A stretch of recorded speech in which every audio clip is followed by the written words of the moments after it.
नमस्कार दोस्तों, क्या आपके फ्रैक्चर हो गया है और आपको समझ नहीं आ रहा है कि हड्डी को किस तरीके से जल्दी जोड़ा जाए और ज़्यादा अच्छे रिजल्ट लिए जाए और आप कंफ्यूज्ड हैं कि आगे का इलाज में क्या करना है, क्या नहीं करना है और किस तरह से अपन को आगे प्रोसीड करना है, तो ये वीडियो आपके लिए है। अंत तक देखिएगा, आपको ज़रूर कुछ ना कुछ फ़ायदे की बात पता चलेगी। तो सबसे पहले अपन जानते हैं फ्रैक्चर क्या होता है। फ्रैक्चर यानी कि हड्डी का टूटना। हड्डी का टूटना किसी भी कारण की वजह से हो सकता है। मोस्टली ये दो तरह के फ्रैक्चर्स होते हैं। पहला जो हमारा फ्रैक्चर होता है वो ट्रॉमेटिक फ्रैक्चर होता है, यानी कि किसी के गिरने की वजह से, कोई चोट लगने की वजह से या फिर किसी इंजरी की वजह से फ्रैक्चर हो जाने को हम ट्रॉमेटिक फ्रैक्चर बोलते हैं। दूसरा जो हमारा फ्रैक्चर का टाइप होता है वो पैथोलॉजिकल फ्रैक्चर होता है। पैथोलॉजिकल फ्रैक्चर यानी कि कोई गिरा नहीं है, किस तरह की कोई समस्या नहीं हुई है, परंतु हड्डी के कमज़ोर होने की वजह से या फिर हड्डी के अंदर की किसी और डिजीज़ की वजह से हड्डी का टूट जाना, उसको हम पैथोलॉजिकल फ्रैक्चर कहते हैं। तो यदि आपको ट्रॉमेटिक फ्रैक्चर है तो ये वीडियो आज हम ट्रॉमेटिक फ्रैक्चर के ऊपर फोकस करेंगे, यानी कि आपकी चोट लग जाने की वजह से यदि हड्डी टूट गई है तो अब उसका अपन को क्या करना है। तो सबसे पहले अपन समझते हैं कि हड्डी का जुड़ाव होता कैसे है। हड्डी का जुड़ाव मोस्टली 3 फेजेस के अंदर होता है, जिन 3 फेजेस का नाम है सबसे पहले सॉफ्ट कैलस बनना, सेकेंडली अपना हार्ड कैलस बनना और थर्ड अपना रीमॉडलिंग बनना।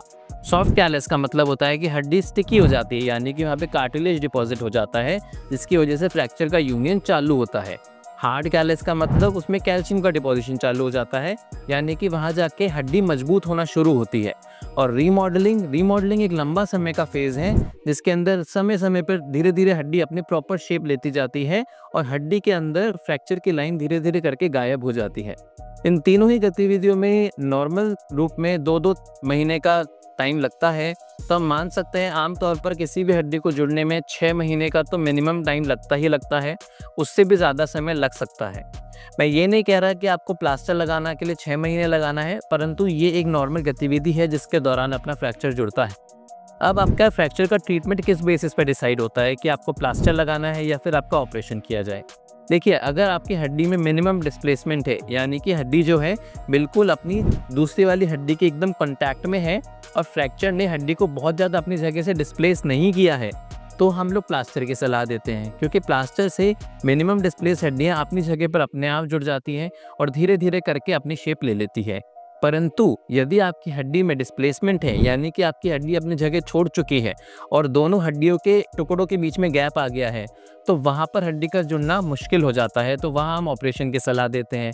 या फिर कुछ फ्रैक्चरों के अंदर हम इसलिए ऑपरेशन करना चाहते हैं ताकि मरीज़ को जल्दी चला दिया जाए, वरना बेड रिडन होने के अलग कॉम्प्लिकेशंस हैं। अगर पेशेंट वहाँ चला जाएगा तो उसको आगे जाके ज़्यादा समस्या आएगी। तो अगर हम लोग वैसे वाले फ्रैक्चर्स के अंदर जहाँ पे जल्दी चलाने के लिए ऑपरेशन किया जाता है, वहाँ पे भी सर्जरी रिकमेंड की जाती है। तीसरी बात ये रही कि यदि आपके फ्रैक्चर ओपन है या क्लोज है। ओपन फ्रैक्चर यानी कि कंपाउंड फ्रैक्चर वो होता है जिसके अंदर घाव बन जाता है और घाव बनने की वजह से ब्लीडिंग हो जाती है, रक्त का संचार हो जाता है और हड्डी जो होती है वो पूरी तरीके से अपन को दिखने लग जाती है जब चोट लगती है और हड्डी के अंदर ऊपर का हेमाटोमा सारा रिलीज आउट हो जाता है। तो ऐसे केसेस के अंदर मोस्टली आपको फ्रैक्चर सर्जरी ही रिकमेंड की जाती है। प्लास्टर से ऐसे केसेस के अंदर यूनियन होना बहुत कम होता है, क्योंकि फ्रैक्चर का हेमाटोमा जो कि फ्रैक्चर को जोड़ता है वो हेमाटोमा निकल चुका होता है, उसकी वजह से यूनियन होने के चांसेस बहुत कम हो जाते हैं। यदि आपका फ्रैक्चर क्लोज्ड है, यानी कि अंदर बाहर की तरफ कोई घाव नहीं पड़ा है और सिर्फ अंदर से हड्डी टूटी है और वो मिनिमली डिस्प्लेस्ड है, तो ऐसे केसेस के अंदर फ्रैक्चर का जो हीलिंग है वो प्लास्टर से बहुत अच्छा होता है। परंतु ये चीज़ आपका डॉक्टर जज करेंगे, आपके ऑर्थोपेडिक सर्जन जज करेंगे कि आपके लिए बेस्ट क्या है, आपके लिए प्लास्टर बेस्ट है या फिर आपके लिए सर्जरी बेस्ट है। अब हम बात करते हैं कि कौन से ऐसे फैक्टर्स हैं जिनकी वजह से हड्डी जल्दी जुड़ जाती है। देखिए, हड्डी को जल्दी जोड़ने का ऐसे तो कोई अपन कह नहीं सकते हैं कि इस चीज़ को करने से हड्डी जल्दी जुड़ जाएगी, परंतु अगर सही समय पर सही इलाज लिया जाए और इलाज की गाइडलाइंस को प्रॉपर्ली फॉलो किया जाए तो हड्डी जुड़ने में बहुत अच्छा बेनिफिट देती है और जल्दी और फास्ट रिजल्ट आते हैं। हड्डी जुड़ने के लिए बेसिकली हम लोग को चाहिए होता है कि हम प्रॉपर, जैसे ही फ्रैक्चर हुआ है वैसे ही प्रॉपर स्प्लिंटिंग कर लें। हम किसी भी मालिश करने वाले के पास में या फिर हम किसी पहलवान के पास में, हम ऐसे लोगों के पास में, क्वैक्स के पास में ना जाए जिसकी वजह से वो कहीं और ज़्यादा डिस्प्लेस तो ना हो जाए या फिर कोई और ज़्यादा सॉफ्ट टिश्यू में या मांस में इंजरी तो ना हो जाए। तो सबसे पहला आपका अप्रोच होना चाहिए कि आप राइट जगह पे पहुँचें। अगर आपके पास में इमीडिएटली डॉक्टर का एक्सेस नहीं है तो आप स्प्लिंट लगा लीजिए। स्प्लिंट लगाने के बाद में आप नियरेस्ट ऑर्थोपेडिक सर्जन के पास पहुँचिए। अच्छा, अब अगर हमारे फ्रैक्चर हो गया है और हमने प्लास्टर भी लगा लिया है या फिर चलो हमारा ऑपरेशन भी हो गया है, तो ऐसा हम क्या करें कि जिसकी वजह से हमारी हड्डी जल्दी जुड़ जाए। तो देखिए, अगर आपको कोई स्प्लिंट लगाया हुआ है, आपको प्लास्टर लगाया हुआ है, तो हमें ध्यान ये रखना है कि प्लास्टर ढीला नहीं पड़ना चाहिए, प्लास्टर के अंदर पानी नहीं जाना चाहिए और हमारे प्लास्टर के अंदर हमें कई बार इचिंग होती है, तो इचिंग कर करके हमें उसे लूज़ नहीं कर लेना है। अगर प्लास्टर आपका लूज़ हो गया है तो उसने अपना पर्पज़ जो उसका काम है वो काम करना उसने बंद कर दिया है और हड्डी वापस डिस्प्लेसमेंट की तरफ जा सकती है और हड्डी के जुड़ने की पोटेंशियल जो है वो पोटेंशियल कम हो सकती है। तो हमें ये चीज़ का विशेष ध्यान रखना है कि हमें जो भी टेक्निक दी जा रही है हम उस टेक्निक को ढंग से फॉलो करें। यदि आपका ऑपरेशन भी होता है तो हमें इस चीज़ का विशेष ध्यान रखना है कि जो हमारे टाँके हैं, जो हमारी स्टिच लाइन है, उसको सूखा रखा जाए, उस पर पानी बिल्कुल भी ना लगाई जाए, गंदगी बिल्कुल भी ना हो, इन्फेक्शन बिल्कुल भी ना हो, क्योंकि ये सब फैक्टर्स ऐसे हैं जिन फैक्टर्स की वजह से फ्रैक्चर की हीलिंग जो होती है वो डिले हो जाती है और डिले होने की वजह से हड्डी ना जुड़ना बहुत ही कॉमन बात है।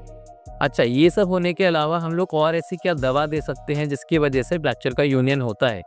आप सभी को पता है कैल्शियम हमारी हड्डियों के लिए सबसे इम्पॉर्टेंट न्यूट्रिशन है, तो हम लोग सबसे पहले कैल्शियम मल्टीविटामिन सप्लीमेंट्स देते हैं मरीज़ को फ्रैक्चर होने के बाद में। तो कैल्शियम तो नेसेसिटी है ही, पर उसके साथ में हमें ध्यान रखना है कि विटामिन डी बहुत ज़रूरी है क्योंकि वही कैल्शियम के एब्जॉर्प्शन को प्रमोट करता है। विटामिन डी लेना है अपने सप्लीमेंट्स के अंदर। साथ में हमें सीसस क्वाड्रेंगुलस यानी कि एक ड्रग होता है जिस ड्रग से हड्डी के जुड़ने में सहायता मिलती है, हमें वो न्यूट्रिशनल ड्रग सीसस लेना है। सीसस लेने की वजह से भी हड्डी नॉर्मल गतिविधि से ज़्यादा जल्दी जुड़ती है। हमें डाइट के अंदर ध्यान रखना है कि हम मिल्क, दूध का सप्लीमेंट अच्छे से लें, मिल्क और मिल्क प्रोडक्ट ज़्यादा लें, पनीर लें और ग्रीन लीफी वेजिटेबल्स यानी कि हरी सब्जियां जितनी ज़्यादा खाएंगे उतना जल्दी हमें न्यूट्रिशनल सप्लीमेंट मिलेगा और हमारी हड्डी ज़्यादा जल्दी जुड़ेगी। अगर अपन नॉनवेज खाते हैं तो हम नॉनवेज का सप्लीमेंट भी ले सकते हैं और अगर हम एग्स खाते हैं तो एग्स भी हमारे बोन के यूनियन के अंदर अच्छे से हेल्प करते हैं। तो अगर हम लोग ये सारे प्रोटोकॉल्स फॉलो करते हैं और जैसे डॉक्टर्स ने बताया होता है वैसे अगर रेगुलर ड्रेसिंग्स करवानी है, हमें रेगुलर प्लास्टर चेंज करवाने हैं, हमें रेगुलर टाइमिंग्स पे हमें एक्सरेज कराने हैं और हमें अपने फ्रैक्चर का प्रोग्रेस देखना है कि कहीं हमारा फ्रैक्चर नॉन यूनियन या डिलेड यूनियन में तो नहीं जा रहा है। अब हम जानते हैं डिलेड यूनियन क्या होता है और नॉन यूनियन क्या होता है। देखिए, डिलेड यूनियन वो प्रक्रिया होती है जिसके अंदर जो हमारी फ्रैक्चर के अंदर सॉफ्ट कैलस, हार्ड कैलस और रीमॉडलिंग के प्रोसेस था जो कि आमतौर पे 6 से 8 महीने हो जाना चाहिए था, वो जब 9 से 12 महीने हो जाता है तो हम उसको डिलेड यूनियन कहते हैं। परंतु यदि वही प्रोसेस ऐसा हो जाए कि हड्डी बिल्कुल भी नहीं जुड़ रही है तो उसको हम नॉन यूनियन कहते हैं। अगर नॉन यूनियन में हड्डी चली जाती है तो आमतौर पर एक और ऑपरेशन करने की आवश्यकता पड़ती है जिसको हम बोन ग्राफ्टिंग कहते हैं। तो बोन ग्राफ्टिंग के अंदर आपकी ही हड्डी में से हड्डी का चूरा लेकर फ्रैक्चर की साइट पर डिपॉजिट करके भर दिया जाता है, जिसकी वजह से हड्डी को यूनियन में, हड्डी को जुड़ने में ज़्यादा सहायता मिलती है। तो उसको हम नॉन यूनियन के केसेस के अंदर रिकमेंड करते हैं। तो इस पूरे वीडियो में आज हमको यही पता चला कि फ्रैक्चर का यूनियन होना बहुत हद तक हमारे कंट्रोल में नहीं है, परंतु हम जो भी चीज़ कर सकते हैं उसके अंदर इम्पॉर्टेंट ये है कि हम अपनी डाइट को कंट्रोल में रखें। हमारा जो भी स्प्लिंटिंग या सर्जरी जो भी रिकमेंडेड है हम उस चीज़ को रेगुलरली फॉलो करें और हम इस चीज़ का विशेष ध्यान रखें कि हम हमारे डॉक्टर की एडवाइस को फॉलो करें। हम किसी भी क्वैक के पास, किसी भी मालिश करने वाले के पास या फिर हम किसी भी पहलवान के पास नहीं चले जाएं, क्योंकि ये लोग जो है आपका फ्रैक्चर ठीक होने के बजाय ज़्यादा ख़राब भी कर सकते हैं। हमें ये भी ध्यान रखना है कि यदि हमारा ऑपरेशन हुआ है तो हमें इन्फेक्शन नहीं होना चाहिए। हमें हर तरह के प्रिकॉशन जैसे बताए गए हैं वैसे करने हैं। अगर हमें वेट बेयरिंग डिले करने के लिए बोला गया है तो हमें वो करना है। जल्दबाजी में चलकर हमें अपने फ्रैक्चर को ज़्यादा प्रमोट नहीं कर लेना है, ज़्यादा खुद को इंजर नहीं कर लेना है। मेरा नाम डॉक्टर शुभम अग्रवाल है। मैं जयपुर के अंदर orthopaedics and joint replacement consultant हूँ। यदि आपको ऑर्थोपेडिक्स से रिलेटेड कोई भी इशू होता है, किसी प्रकार की कोई भी समस्या होती है, तो आप आकर हमसे मिल सकते हैं। हमसे नीचे दिए गए नंबरों पर संपर्क कर सकते हैं या फिर अपनी एक्सरे या MRI की रिपोर्ट है वो हमें भेज सकते हैं। हम व्हाट्सएप पे आपको रिस्पॉन्स भी देंगे और आपको जो भी बेस्ट से बेस्ट ट्रीटमेंट है वो ट्रीटमेंट लेने में सहायता भी मिलेगी। Thank you so much.